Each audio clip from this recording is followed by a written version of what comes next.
Right now we're in Pyramid Ridge Campground, and from your campsite you have access to over 30 miles of purpose-built mountain bike trail.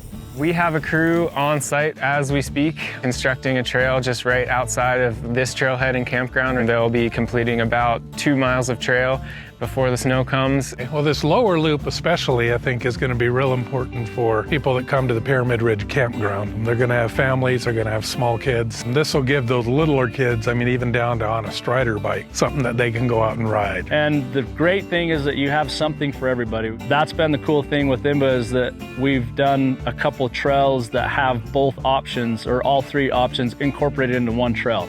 So I can take my kids and I can go off the black options, and my kids can go down the blue and green, but we're still riding the same trail.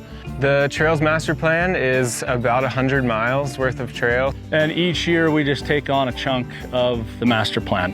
The BLM can continue to find funding and put miles of trail on the ground without having the worry of whether these trails will be maintained. Trailcraft and our local group have been trained by IMBA staff, and so we never have to worry about quality of work or trails being missed. That's the big thing I think that most communities will benefit from, is coming up with a plan that you can work off of.